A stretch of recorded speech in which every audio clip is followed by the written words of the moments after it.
Hello students, welcome back to the channel. आज हम पढ़ने वाले हैं क्लास 11th फिजिकल एजुकेशन का chapter 8 fundamentals of kinesiology and biomechanics.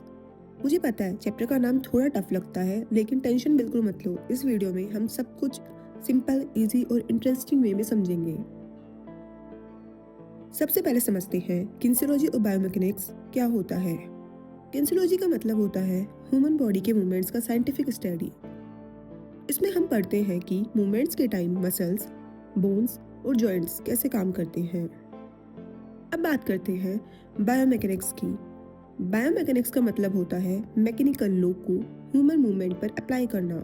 Simple words में, जब एक्सरसाइज या स्पोर्ट्स एक्टिविटीज के टाइम बॉडी पर फोर्स लगता है तो वो फोर्स कैसे काम करता है, ये बायोमैकेनिक्स बताता है। दोनों मिलकर स्पोर्ट्स परफॉर्मेंस इंप्रूव करते हैं और इंजरीज से बचाते हैं। Importance of kinesiology and biomechanics. अब समझते हैं ये चैप्टर इतना इम्पोर्टेंट क्यों है। इससे हमें सही बॉडी पोस्चर और मूवमेंट समझ में आता है। स्पोर्ट्स परफॉर्मेंस बेटर होती है और एनर्जी ज़्यादा वेस्ट नहीं होती। इंजरी का रिस्क कम हो जाता है और स्पोर्ट्स स्किल्स की टेक्निक्स इंप्रूव होती है। ट्रेनिंग प्रोग्राम्स साइंटिफिक और इफेक्टिव बनाते हैं। इसलिए कोचेज और एथलीट्स मूवमेंट एनालाइज करने के लिए किनेसियोलॉजी और बायोमैकेनिक्स का यूज़ करते हैं। Types of movement. अब बात करते हैं टाइप्स ऑफ मूवमेंट की।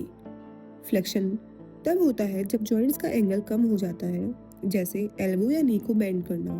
एक्सटेंशन फ्लेक्शन का अपोजिट होता है। इसमें जॉइंट्स का एंगल बढ़ता है, जैसे आर्म या लेग को स्ट्रेट करना। अबडक्शन अबडक्शन में बॉडी पार्ट मिडलाइन से दूर जाता है, जैसे आर्म को साइडवेज ऊपर उठाना। एडक्शन में बॉडी पार्ट वापस मिडलाइन की तरफ आता है।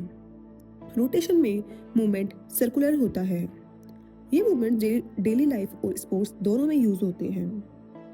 जॉइंट मूवमेंट्स मूवमेंट्स हमेशा जॉइंट्स पर होते हैं और मसल्स की हेल्प से होते हैं। मेन जॉइंट मूवमेंट्स होते हैं फ्लेक्शन, एक्सटेंशन, रोटेशन और सर्कमडक्शन।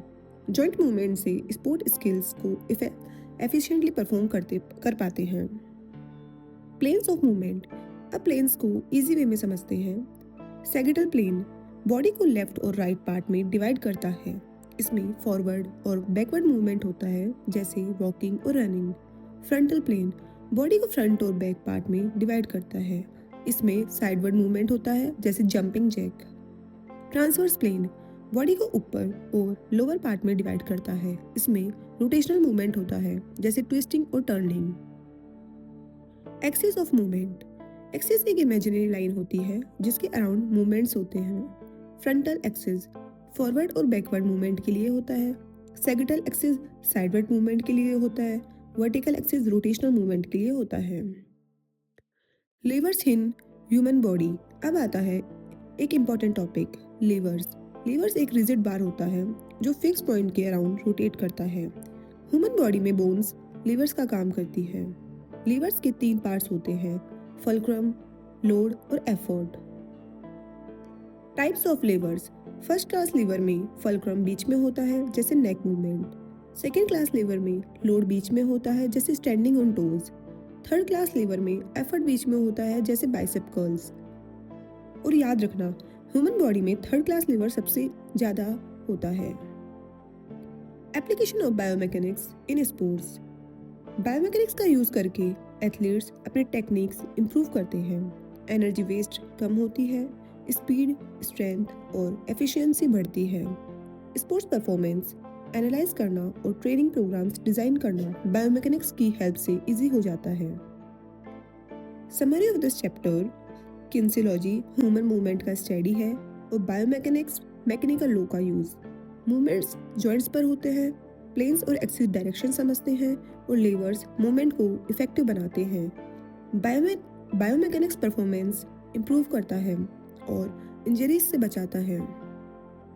सो स्टूडेंट्स, मैं ये छोटी छोटी वीडियोस इसलिए बनाती हूँ ताकि आपको कम टाइम में ज़्यादा समझ आ जाए और आप ज़्यादा चैप्टर्स इजीली कवर कर पाओ। हर वीडियो में मैं सारे मेन और इम्पोर्टेंट टॉपिक्स सिंपल लैंग्वेज में एक्सप्लेन करती हूँ। Thank you for watching.